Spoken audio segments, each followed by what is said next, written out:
Sir, it's really, a train is something big. I don't know what you're talking about. Sir, this train is going to come through here. You need to move your tent because this train will be here in about 15 minutes. I don't believe you. No, sir, there's a train and it's going to come. I don't believe you. I don't see anything. I don't hear anything. I don't feel anything. Therefore, it doesn't exist.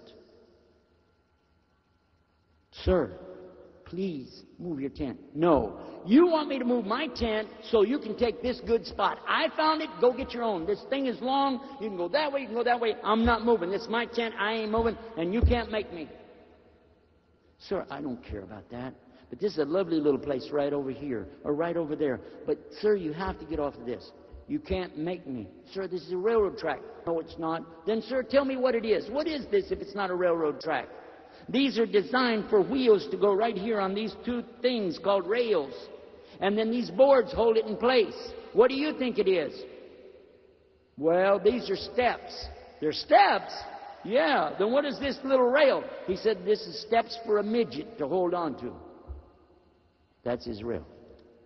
Sir, if I can give you any evidence, will you listen to me? Any evidence at all, will you believe me?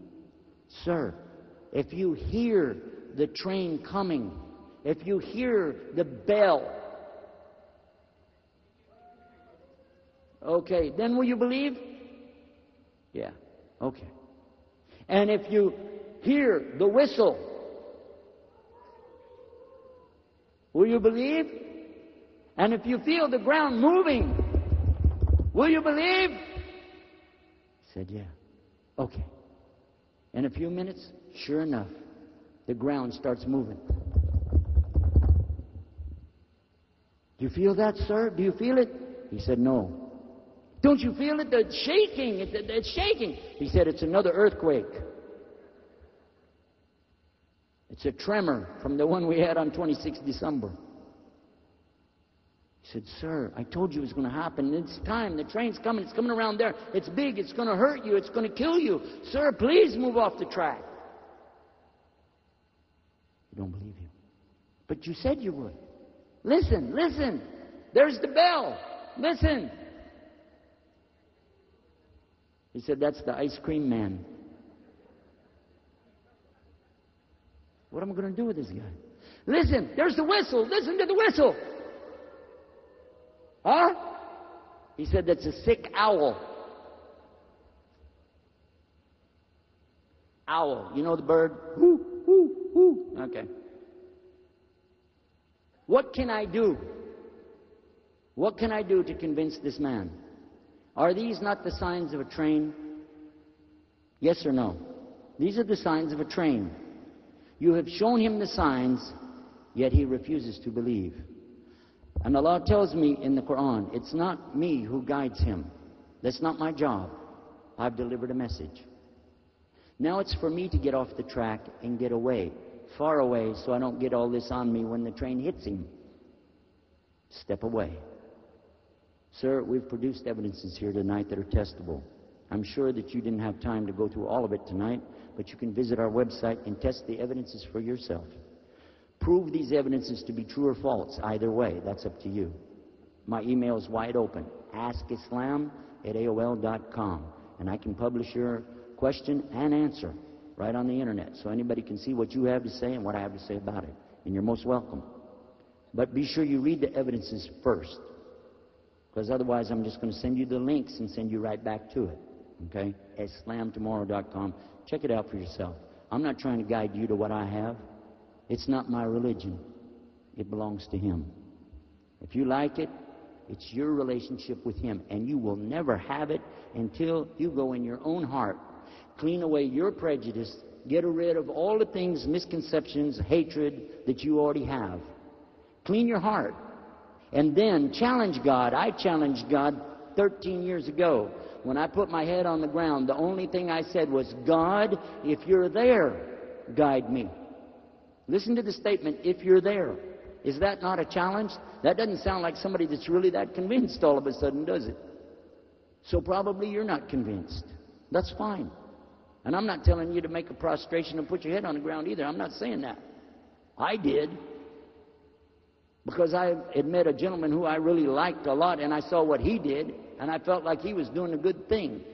But all you need to do is go inside of your own heart. And if you're sincere and you really mean it, if you said, God, you're the one who created me, if you are there, then you ought to know what I'm thinking. I don't have to even move my mouth. Prove it to me. Go ahead. Prove it. I dare you. And if nothing comes, hey, you didn't lose anything, did you? But if you see anything after that, you have really seen signs. Does it make sense? I'm going to finish with that. If you have anything else, send it to me in email. Really appreciated it. Anybody else have anything tonight? Let us know. I would just like to add 1 minute, because you asked for the evidence. Personally, myself, like my brother Yusuf, I converted also from Christianity. But actually, I went from Christianity to communism and then to Islam. So I chose Islam based on being convinced of the evidence of Islam. Not a personal experience, but studying the system of Islam, comparing it to communism, capitalism, Christianity, Hinduism, socialism, all the things that were out there. After comparing, I came to the conclusion that the best of what is in all those isms, I found it in Islam. And I didn't find in Islam anything which went against my reason, which seemed to be harmful, etc. So after studying it, I felt that this must be the true religion, or the true way of life, really, which would guide me in my life, and which was best for humankind. This is what I was convinced of. Actual belief in God, because having been a communist for a number of years, I had denied God's existence. So that took its own time for me to have my own personal experience, to be convinced that yes, there is a God. But from a testable level, you could say, and from a practical level, I was convinced by the system that Islam had to offer.